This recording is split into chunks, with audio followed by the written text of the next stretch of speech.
रचनाकार मोहन राकेश का विश्व प्रसिद्ध नाटक आषाढ़ का एक दिन अंक 3 ये अंतिम अंक है।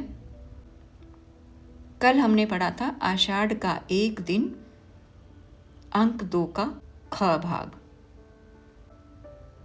कुछ और वर्षों के बाद वर्षा और मेघ गर्जन का शब्द, पर्दा उठने पर वही प्रकोष्ठ। एक दीपक जल रहा है। प्रकोष्ठ की स्थिति में पहले से बहुत अंतर दिखाई देता है। सब कुछ जर्जर और अस्त व्यस्त है। कुंभ केवल एक है और उसका भी कोना टूटा है। आसन अपने स्थान से हटा हुआ है और उस पर अब बाग छाल नहीं है। दीवारों पर से स्वस्तिक आदि के चिन्ह लगभग बुझ चुके हैं। चूल्हे के पास केवल 2-1 बर्तन हैं जिन पर स्याही चढ़ी है। एक कोने में फटे मैले वस्त्र एकत्रित हैं। प्रकोष्ठ में कोई नहीं है। मातुल भीगे वस्त्रों में बैसाखी के सहारे चलता हुआ आता है।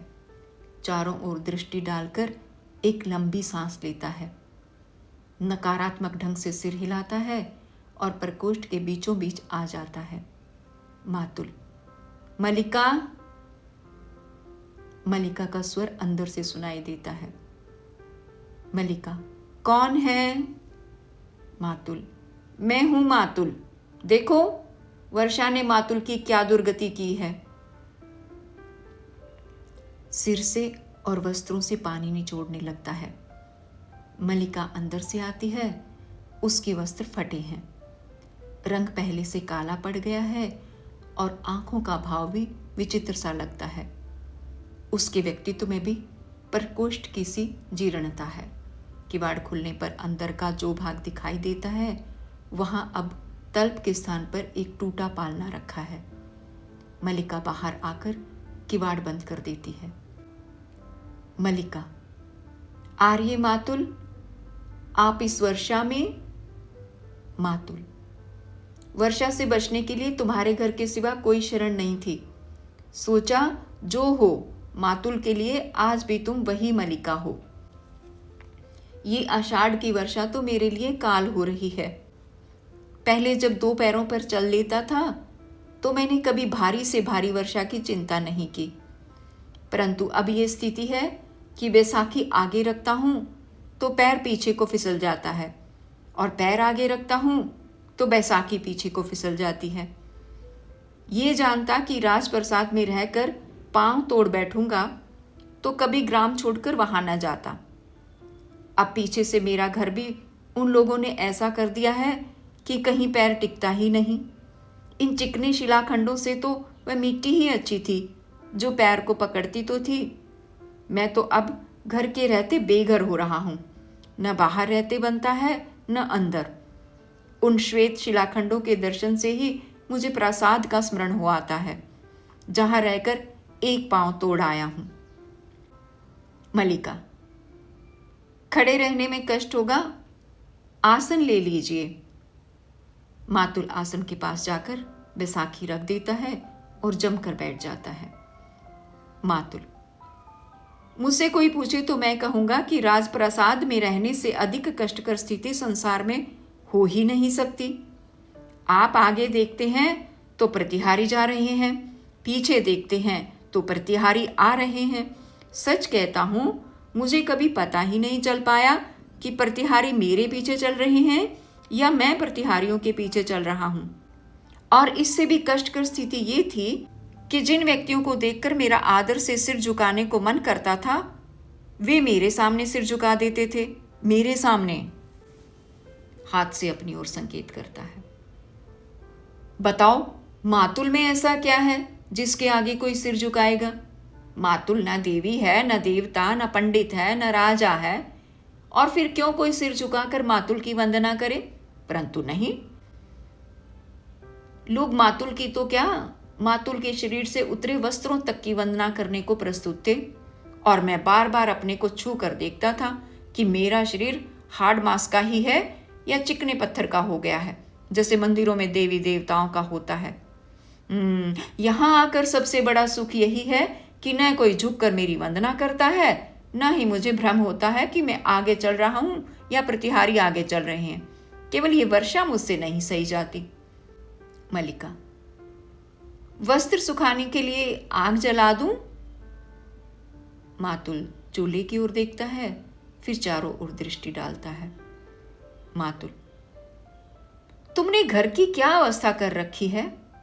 अंबिका के न रहने से घर की अवस्था ही नहीं रही। ये ठीक है कि प्रियंगु मंजरी ने तुम्हारे लिए कुछ वस्त्र और स्वर्ण मुद्राएं भिजवाई थी जो तुमने लौटा दी। मल्लिका, मुझे उनकी आवश्यकता नहीं थी। मैले वस्त्रों के पास जाकर उनके नीचे से भोजपत्रों का बना ग्रंथ निकाल लेती है और उसकी धूल झाड़ने लगती है। मातुल, और इस घर के परिसंस्कार के लिए भी उसने सतपतियों से कहा था।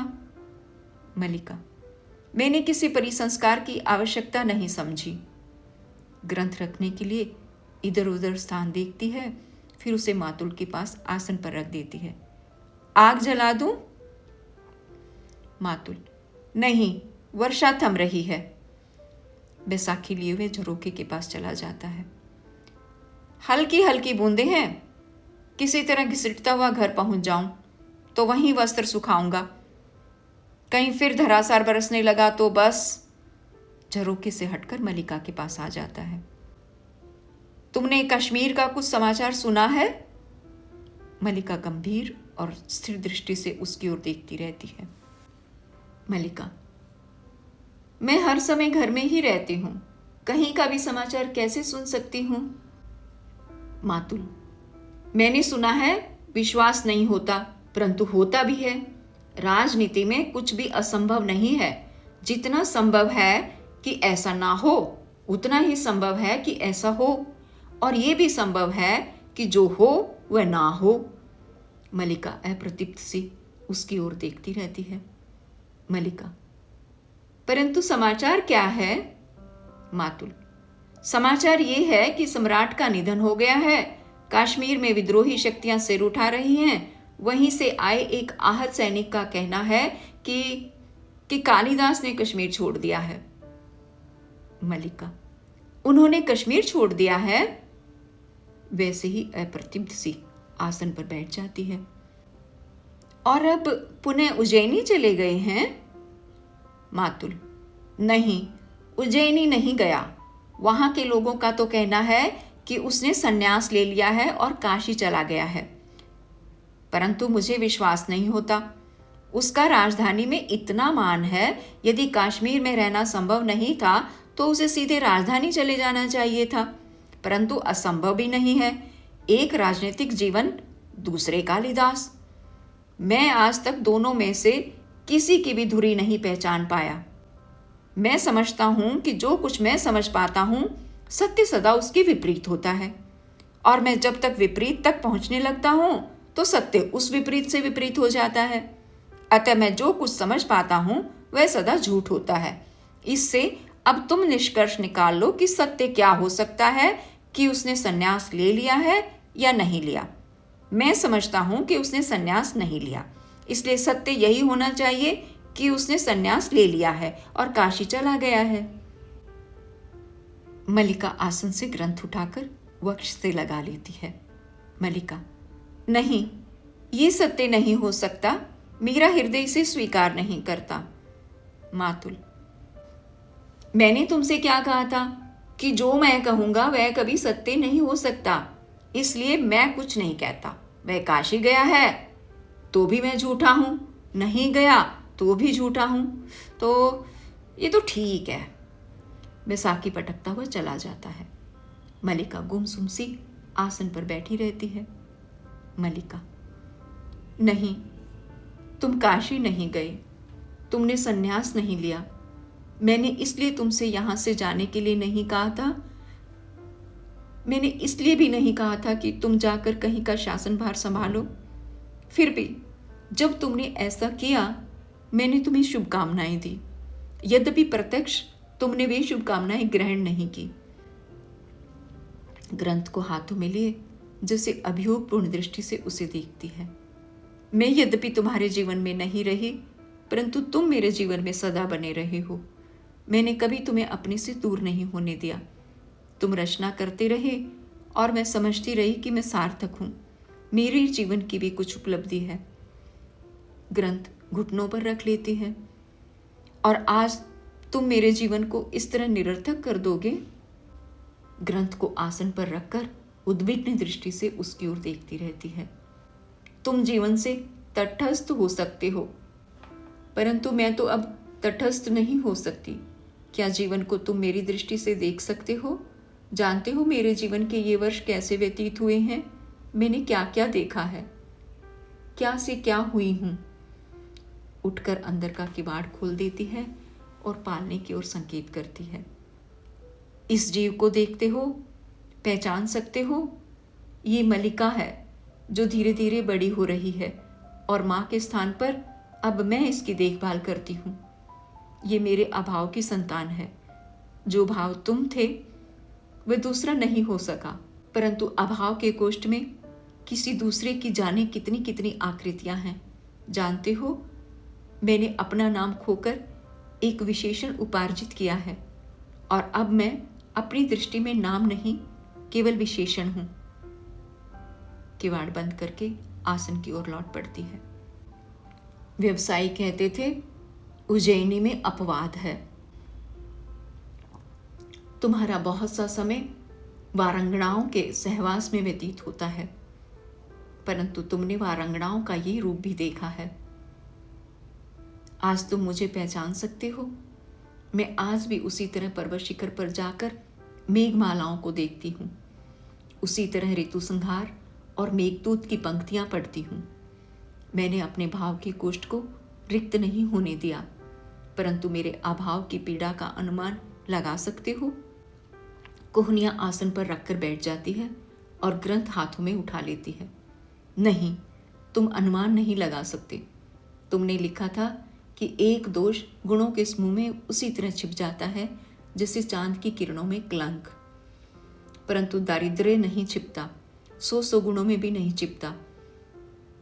नहीं छिपता ही नहीं, नहीं छिपता ही नहीं, 100 गुणों को छा लेता है, एक एक करके नष्ट कर देता है। बोलती बोलती और अंतर्मुख हो जाती है। परंतु मैंने ये सब सह लिया इसलिए कि मैं टूट कर भी अनुभव करती रही कि तुम बन रहे हो, क्योंकि मैं अपने को अपने में न देखकर तुम में देखती थी।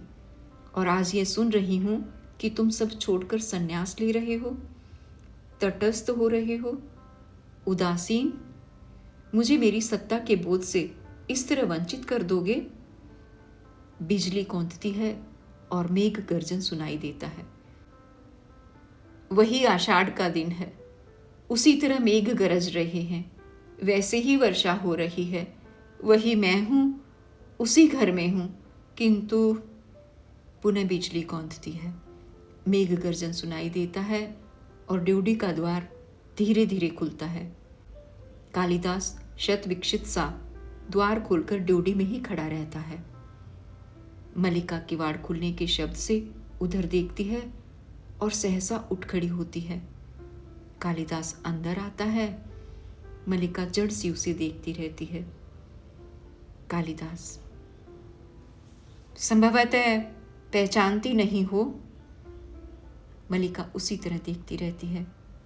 कालिदास प्रकोष्ठ में इधर उधर देखता है, फिर मलिका पर सिर से पैर तक एक दृष्टि डालकर आसन की ओर चला जाता है। और न पहचानना ही स्वाभाविक है, क्योंकि मैं वह व्यक्ति नहीं हूं जिसे तुम पहले पहचानती रही हो, दूसरा व्यक्ति हूं। बाहें पीछे टिकाकर आसन पर बैठ जाता है। और सच कहूं तो वह व्यक्ति हूं जिसे मैं स्वयं नहीं पहचानता। तुम इस तरह जड़सी क्यों खड़ी हो? मुझे देखकर बहुत आश्चर्य हुआ। मलिका किवाड़ बंद कर देती है, फिर खोई सी उसकी ओर बढ़ आती है।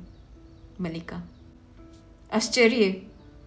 मुझे विश्वास ही नहीं हो रहा कि तुम हो और मैं जो तुम्हें देख रही हूं वास्तव में मैं ही हूं। कालिदास, देख रहा हूं, तुम भी वह नहीं हो सब कुछ बदल गया है। या संभव है कि परिवर्तन केवल मेरी दृष्टि में हुआ है? मल्लिका, मुझे विश्वास नहीं होता कि यह स्वप्न नहीं है। कालिदास, नहीं, स्वप्न नहीं है। यथार्थ है कि मैं यहां हूं। दिनों की यात्रा करके थका टूटा हारा हुआ यहां आया हूं कि एक बार यहां के यथार्थ को देख लूं। मल्लिका, बहुत भीग गए हो। मेरे यहां सूखे वस्त्र तो नहीं हैं, पर मैं। कालिदास, मेरे भीगे होने की चिंता मत करो। जानती हो, इस तरह भीगना भी जीवन की एक महत्वाकांक्षा हो सकती है। वर्षों के बाद भीगा हूं, अभी सूखना नहीं चाहता। चलते चलते बहुत थक गया था। कई दिन ज्वर आता रहा, परंतु इस वर्षा से जैसे सारी थकान मिट गई है। मल्लिका उसके और पास चली जाती है। मल्लिका, बहुत थक गए हो? कालिदास, थक गया था, अब भी थका हूं, परंतु वर्षा ने थकान कम कर दी है। मल्लिका, तुम सचमुच पहचाने नहीं जाते। कालिदास क्षण भर उसे देखता रहता है, फिर उठकर झरोखे के पास चला जाता है। कालिदास, और तुम्हें कहाँ पहचानी जाती हो? ये घर भी कितना बदल गया है, और मैं आशा कर रहा था कि सब कुछ वैसा ही होगा, ज्यों का त्यों, यथास्थान। पर कुछ भी तो यथास्थान नहीं है। चारों ओर देखता है। तुमने सब कुछ बदल दिया है, सभी कुछ बदल दिया है। मल्लिका, मैंने नहीं बदला। कालिदास उसकी ओर देखता है, फिर टहलने लगता है। कालिदास, जानता हूं तुमने नहीं बदला, परंतु मल्लिका उसके पास आ जाता है। मैंने नहीं सोचा था कि यह घर कभी मुझे अपरिचित भी लग सकता है। यहाँ की प्रत्येक वस्तु का स्थान और विन्यास इतना निश्चित था, परंतु आज सब कुछ अपरिचित लग रहा है। और उसकी आंखों में देखता है। और तुम भी अपरिचित लग रही हो। इसलिए कहता हूं कि संभव है दृश्य उतना नहीं बदला जितना मेरी दृष्टि बदल गई है। मल्लिका, थके हो, बैठ जाओ। आंखों से लगता है तुम अब भी स्वस्थ नहीं हो। कालिदास, बहुत दिन इधर उधर भटकने के बाद यहां आया हूं। कश्मीर जाते हुए जिस कारण से नहीं आया था, आज उसी कारण से आया हूं। क्षण भर दोनों की आंखें मिली रहती हैं। मल्लिका, आर्य मातुल से आज ही पता चला था कि तुमने कश्मीर छोड़ दिया है। कालिदास, हाँ, क्योंकि सत्ता और प्रभुता का मोह छूट गया है। आज मैं उस सब से मुक्त हूं जो वर्षों से मुझे कसता रहा है। कश्मीर में लोग समझते हैं कि मैंने संन्यास ले लिया है, परंतु मैंने संन्यास नहीं लिया। मैं केवल मातृगुप्त के कलेवर से मुक्त हुआ हूं, जिससे पुनः कालिदास के कलेवर में जी सकूं। एक आकर्षण सदा मुझे उस सूत्र की ओर खींचता था जिसे तोड़कर मैं यहां से गया था। यहां की एक एक वस्तु में जो आत्मीयता थी, वह यहां से जाकर मुझे कभी नहीं मिली। मुझे यहां की एक एक वस्तु के रूप और आकार का स्मरण है। फिर प्रकोष्ठ में आसपास देखता है। कुंभ, बाघछाल, कुशा, दीपक, गेरू की आकृतियां और तुम्हारी आंखें। जाने के दिन तुम्हारी आंखों का जो रूप देखा था, वह आज तक मेरी स्मृति में अंकित है। मैं अपने को विश्वास दिलाता रहा हूं कि कभी भी लौट कर आऊं, यहां सब कुछ वैसा ही होगा। कोई द्वार खटखटाता है। मल्लिका अव्यवस्थित होकर उस ओर देखती है। कालिदास द्वार की ओर जाना चाहता है, पर वह उसे रोक देती है। मल्लिका, द्वार बंद रहने दो, तुम जो बात कर रहे हो करते जाओ। कालिदास, देख तो लो कौन आया है। मल्लिका, वर्षा का दिन है, कोई भी हो सकता है। तुम बात करते रहो, वह चला जाएगा। बाहर से आगंतुक नशे के स्वर में झल्लाता हुआ लौट जाता है। हर समय द्वार बंद है, हर समय द्वार बंद। कालिदास, कौन था यह? मलिका, कहा है ना, कोई भी हो सकता है। वर्षा में जिस किसी को आश्रय की आवश्यकता पड़ सकती है। कालिदास, परंतु मुझे इसका स्वर बहुत विचित्र सा लगा। मलिका, तुम यहाँ के संबंध में बात कर रहे थे? कालिदास, लगा जैसे मैं इस स्वर को पहचानता हूं, जैसे यहाँ की हर वस्तु की तरह ये भी किसी परिचित स्वर का बदला हुआ रूप है। मलिका, तुम थके हुए हो और अस्वस्थ हो, बैठकर बात करो। कालिदास एक निश्वास छोड़कर आसन पर बैठ जाता है। मलिका घुटनों पर बाहें रखकर कुछ दूर नीचे बैठ जाती है। कालिदास, मैंने बहुत बार अपने संबंध में सोचा है मलिका, और हर बार इस निष्कर्ष पर पहुंचा हूं कि अंबिका ठीक कहती थी। बाहें पीछे की ओर फैल जाती हैं और आंखें छत की ओर उठ जाती हैं। मैं यहां से क्यों नहीं जाना चाहता था? एक कारण यह भी था कि मुझे अपने पर विश्वास नहीं था।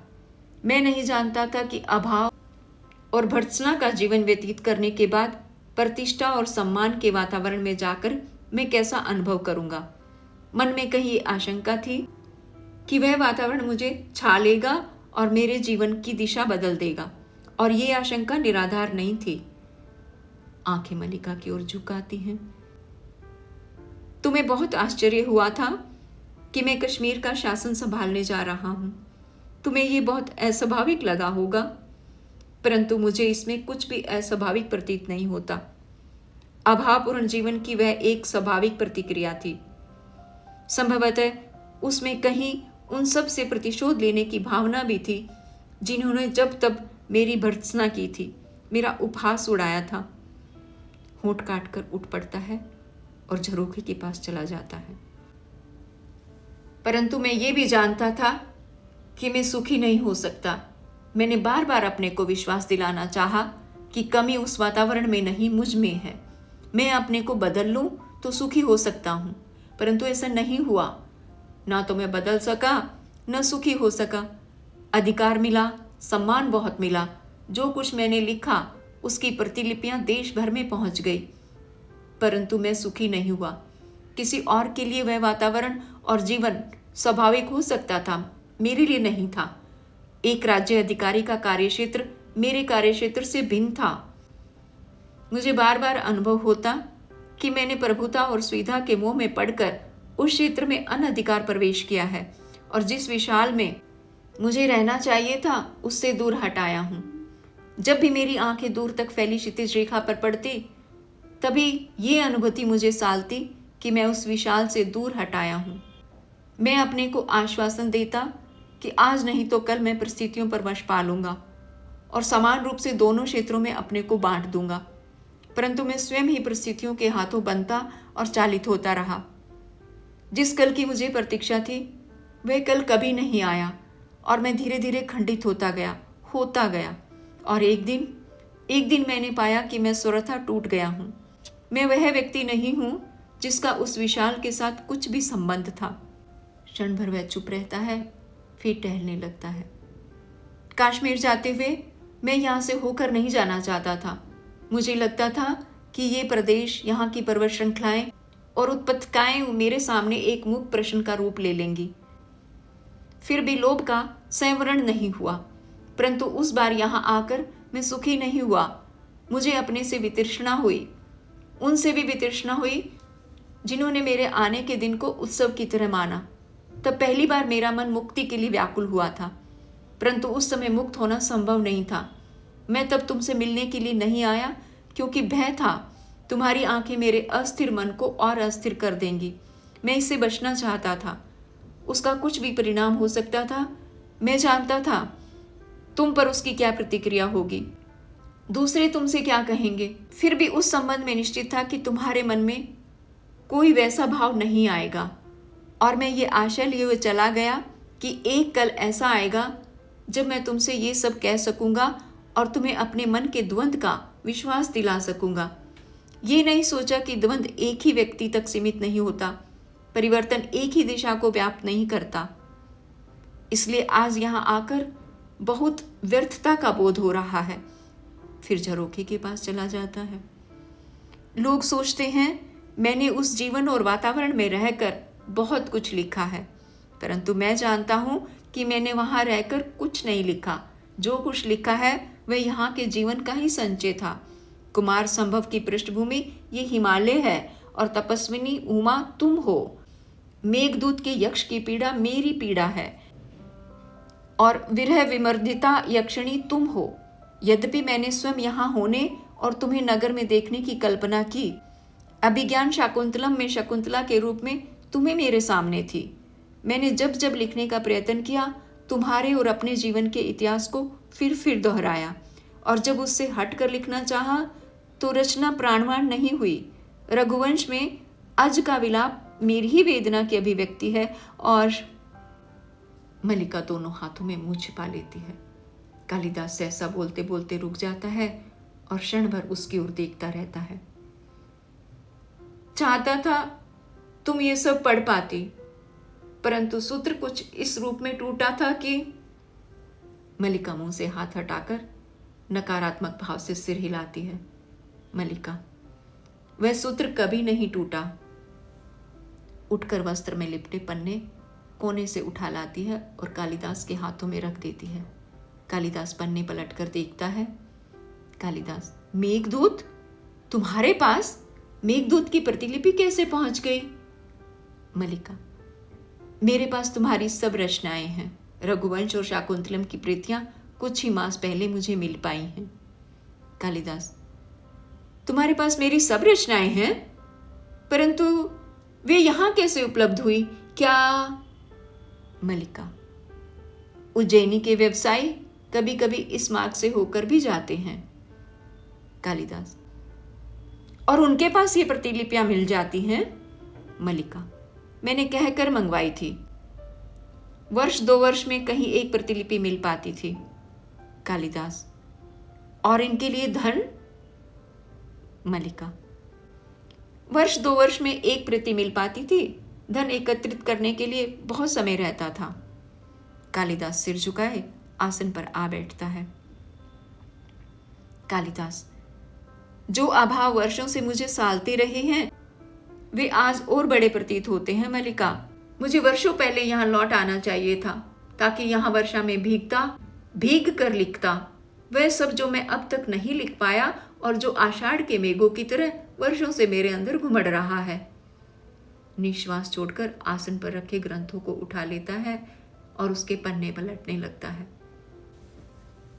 और बरस नहीं पाता, क्योंकि उसे ऋतु नहीं मिलती, वायु नहीं मिलती।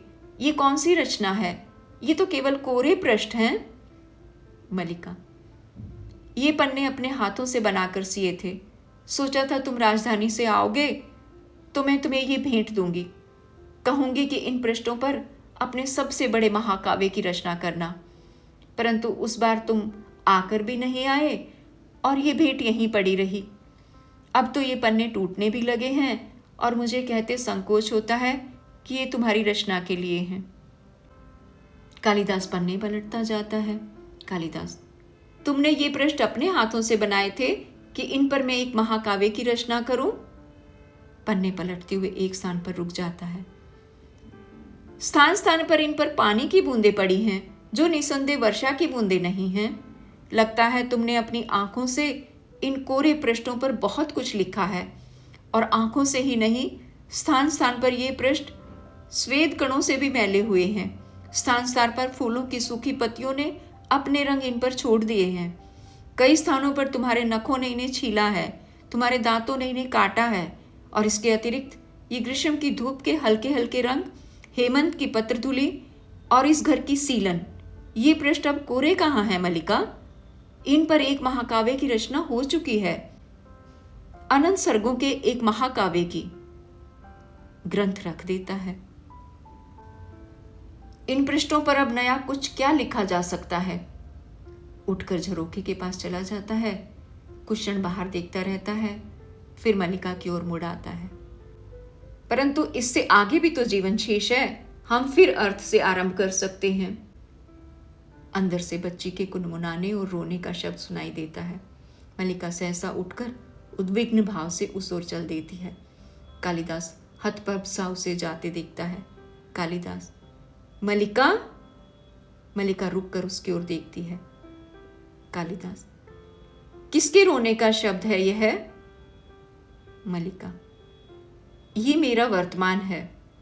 अंदर चली जाती है।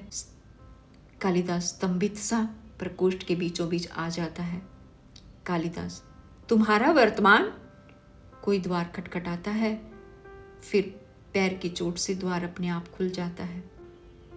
ड्योढ़ी में विलोम द्वार को कोसता खड़ा है। वस्त्र कीचड़ से लथपथ है। वह झूलता सा अंदर आता है। विलोम, भीगे दिनों में फिसल कर गिरे और गिरे खाई में। कितनी बार कहा है भैया विलोम, बहुत ऊंचे मत चढ़ा करो, परंतु भैया विलोम क्यों मारने लगे? पहले आए तो द्वार बंद, लौट कर गए तो फिसल गए, फिर आए तो द्वार बंद, फिर लौट कर जाते तो क्या होता? आज का दिन ही ऐसा है कि। कालिदास को देखकर बोलते बोलते रुक जाता है। दृष्टि का भाव ऐसा हो जाता है जैसे किसी बहुत सूक्ष्म वस्तु का अध्ययन कर रहा हो। ना जाने आंखों को क्या हो गया है। कभी अपरिचित आकृतियां बहुत परिचित जान पड़ती हैं और कभी परिचित आकृतियां भी परिचित नहीं लगती। अब यह इतनी परिचित आकृति है और मैं इसे पहचान ही नहीं रहा। आकृति जानी हुई और व्यक्ति नया सा लगता है। क्यों बंधु, तुम मुझे पहचानते हो?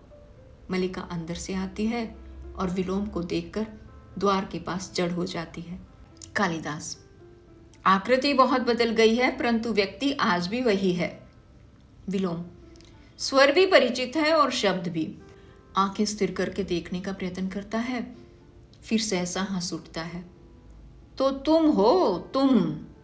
गिरने और चोट खाने का सारा कष्ट दूर हो गया। कितने दिनों से तुम्हें देखने की लालसा मन में थी। आओ। उसकी ओर बाएं बढ़ाता है, परंतु कालिदास उसके सामने से हट जाता है। गले नहीं मिलोगे? मेरा शरीर मैला है इसलिए, या मुझे से घृणा है? परंतु इस तरह मेरा तुम्हारा संबंध नहीं टूट सकता। तुमने कहा था ना कि हम एक दूसरे के बहुत निकट पड़ते हैं। नहीं कहा था? मैंने इन वर्षों में उस निकटता में अंतर नहीं आने दिया। मैं तो समझता हूं कि अब हम एक दूसरे के और भी निकट पड़ते हैं। मलिका की ओर मुड़ता है। क्यों मलिका, मैं ठीक नहीं कहता? तुम वहां स्तंभित सी क्यों खड़ी हो? विलोम इस घर में अब तो अयाचित अतिथि नहीं है। अब तो वह अधिकार से आता है। नहीं, अब तो वह इस घर में कालिदास का स्वागत और आतिथ्य कर सकता है। नहीं? फिर कालिदास की ओर मुड़ता है। कहोगे कितनी आकस्मिक बात है कि तब भी मुझसे इसी घर में भेंट हुई थी और आज भी यहीं हुई है, परंतु सच मानो ये आकस्मिक बात नहीं है। तुम जब भी आते हमारी भेंट यहीं होती। मलिका की ओर मुड़ता है। तुमने अब तक कालिदास के आतिथ्य का उपक्रम नहीं किया। वर्षों के बाद एक अतिथि घर में आए और उसका आतिथ्य ना हो। जानती हो कालिदास को इस प्रदेश के हरिण शावकों का कितना मोह है। फिर कालिदास की ओर मुड़ता है। एक हरिण शावक इस घर में भी है। तुमने मलिका की बच्ची को नहीं देखा? उसकी आंखें किसी हरिण शावक से कम सुंदर नहीं हैं। और जानते हो अष्टावक्र क्या कहता है? कहता है। मलिका सहसा आगे बढ़ जाती है। मलिका, आर्य विलोम। विलोम हंसता है। विलोम, तुम नहीं चाहती कि कालिदास ये जानने की अष्टावक्र क्या कहता है, परंतु मुझे उसकी बात पर विश्वास नहीं होता। मैं इसलिए कह रहा था कि संभव है कालिदास ही देखकर बता सके कि अष्टावक्र की बात कहाँ तक सच है। क्या बच्ची की आकृति सचमुच विलोम से मिलती है या? मलिका हाथों में मुंह छिपाए आसन पर जा बैठती है। विलोम कालिदास के पास चला जाता है। चलो देखोगे? कालिदास, यहां से चले जाओ विलोम। विलोम, चला जाऊं? हंसता है। इस घर से या ग्राम प्रांतर से ही? सुना है शासन बहुत बली होता है, प्रभुता में बहुत सामर्थ्य होती है। कालिदास, मैं कह रहा हूं इस समय यहां से चले जाओ। विलोम, क्योंकि तुम यहां लौट आए हो? क्योंकि वर्षों से छोड़ी हुई भूमि आज फिर तुम्हें अपनी प्रतीत होने लगी है, क्योंकि तुम्हारे अधिकार शाश्वत हैं। हंसता है। जैसे तुमसे बाहर जीवन की गति ही नहीं है। तुम ही तुम हो और कोई नहीं है। परंतु समय निर्दयी नहीं है। उसने औरों को भी सत्ता दी है, अधिकार दिए हैं। वह धूप और नैवेद्य लिए घर की देहली पर रुका नहीं रहा। उसने औरों को अवसर दिया है, निर्माण किया है। तुम्हें उसके निर्माण से वितृष्णा होती है, क्योंकि तुम जहां अपने को देखना चाहते हो नहीं देख पा रहे। कई क्षण उसकी ओर देखता रहता है, फिर हंसता है। तुम चाहते हो इस समय मैं यहां से चला जाऊं। मैं चला जाता हूं, इसलिए नहीं कि तुम आदेश देते हो, परंतु इसलिए कि तुम आज यहां अतिथि हो और अतिथि की इच्छा का मान होना चाहिए। द्वार की ओर चल देता है। द्वार के पास रुककर मल्लिका की ओर देखता है। देखना मल्लिका, आतिथ्य में कोई कमी ना रहे।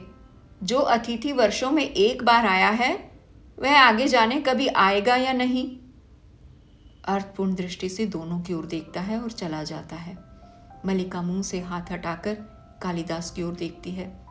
कुछ क्षण दोनों चुप रहते हैं। मल्लिका, क्या सोच रहे हो? कालिदास झरोखे के पास चला जाता है। कालिदास, सोच रहा हूं कि वह आषाढ़ का ऐसा ही दिन था। ऐसे ही घाटी में मेघ भरे थे और असमय अंधेरा हो आया था। मैंने घाटी में एक आहत हरिण शावक को देखा था और उठाकर यहाँ ले आया था। तुमने उसका उपचार किया था। मल्लिका उठकर उसके पास चली जाती है। मल्लिका, और भी तो कुछ सोच रहे हो? कालिदास, और सोच रहा हूं कि उत्पत्तिकाओं का विस्तार वही है। पर्वत शिखर की ओर जाने वाला मार्ग भी वही है। वायु में वैसी ही नमी है। वातावरण की ध्वनियां भी वैसी ही हैं। मल्लिका, और? कालिदास, और कि वही चेतना है जिसमें कंपन होता है, वही हृदय है जिसमें आवेश जागता है। परंतु मल्लिका चुपचाप उसकी ओर देखती रहती है। कालिदास वहां से हटकर आसन के पास आ जाता है और वहां से ग्रंथ उठा लेता है।